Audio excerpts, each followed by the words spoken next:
Bonjour à tous et bienvenue dans cette vidéo qui va traiter de la phrase simple et de la phrase complexe. Il s'agit de la leçon numéro 1, il y aura une leçon numéro 2. Commençons par donner deux définitions que vous devez connaître par cœur. Deux définitions que nous allons expliciter durant toute la vidéo. Une phrase simple est un ensemble de mots formant une proposition. Proposition que nous appellerons P. Qu'est-ce qu'une proposition? Une proposition est formée au minimum d'un groupe sujet et d'un groupe verbal. Groupe sujet que nous appellerons GS, groupe verbal que nous appellerons GV. À ce groupe sujet et à ce groupe verbal peuvent être associés éventuellement un groupe circonstanciel que nous appellerons GC. Ainsi, nous pouvons résumer la définition de la proposition à cette formule. P comme proposition est égal au groupe sujet, suivi du groupe verbal et éventuellement du groupe circonstanciel. Nous mettons le groupe circonstanciel entre parenthèses pour bien montrer qu'il n'est pas obligatoire pour former une proposition. Nous dirons qu'une phrase simple est un ensemble de mots qui forment une proposition. Nous dirons qu'une phrase complexe est un ensemble de mots qui forment au moins deux propositions.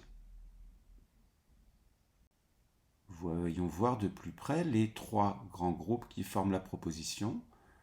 Le groupe sujet peut être un nom propre, un groupe nominal, un pronom, un groupe infinitif ou une proposition subordonnée.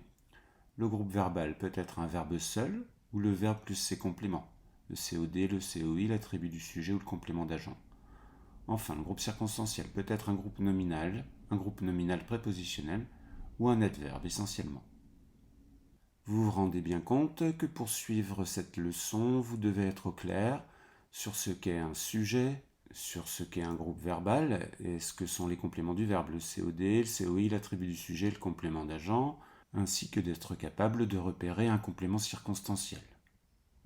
Si ce n'est pas le cas, je vous renvoie aux vidéos qui traitent ce sujet. Voyons à présent la méthode qui va nous permettre de distinguer les différents éléments qui constituent une proposition.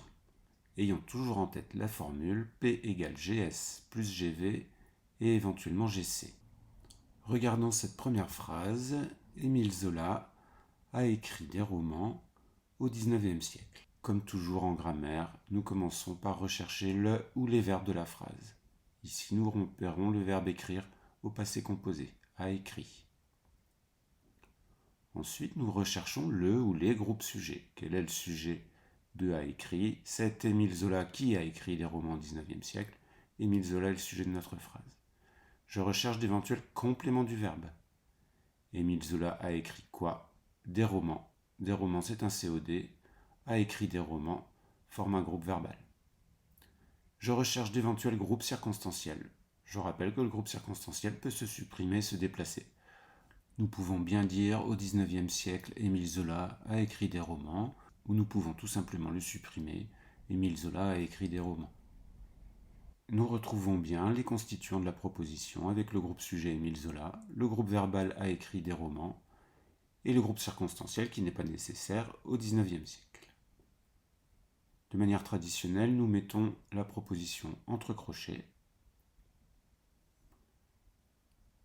Cette phrase est constituée d'une unique proposition. Nous l'appelons donc phrase simple. Continuons avec une deuxième phrase. Zola était aussi journaliste, il écrivait des critiques d'art. Nous recherchons le ou les verbes. Nous repérons le verbe être à l'imparfait, était, ainsi que le verbe écrire à l'imparfait également. Nous recherchons les sujets de nos verbes. Le sujet du verbe être est Zola. Le sujet du verbe écrire est il. Nous recherchons d'éventuels compléments du verbe.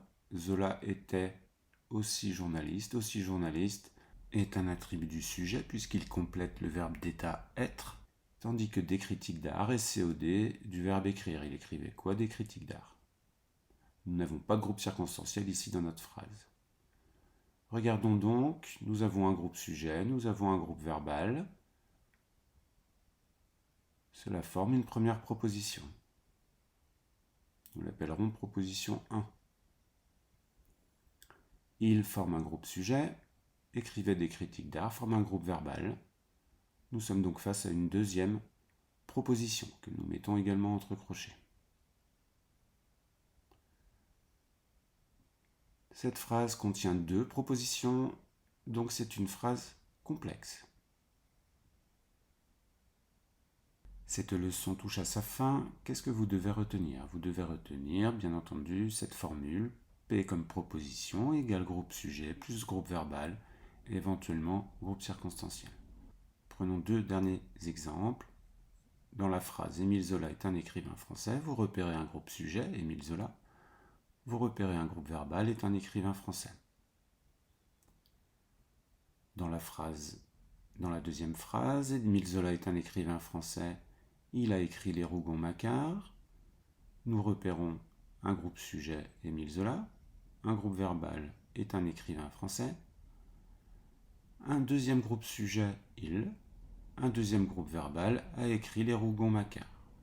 La première phrase, Émile Zola est un écrivain français, ne contient qu'une seule proposition. C'est donc une phrase simple. Tandis que la deuxième phrase, Émile Zola est un écrivain français, il a écrit Les Rougon-Macquart, contient 2 propositions. Il s'agit donc d'une phrase complexe.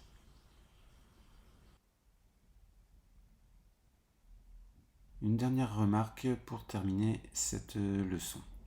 Quand je vous parle de phrases simples, je vous parle de phrases typiques, c'est-à-dire les phrases les plus couramment utilisées. Il existe également ce qu'on appelle des phrases atypiques. Les phrases atypiques, elles ne contiennent pas de verbe.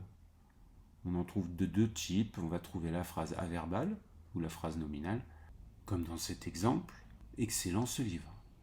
Il existe également la phrase réduite à un mot qu'on appelle également mot-phrase, comme dans cet exemple, oui, bonjour, merci. Oui, bonjour, merci sont considérés comme des phrases, des mots-phrases. Cette leçon est maintenant terminée, je vous invite à me rejoindre pour la leçon numéro 2.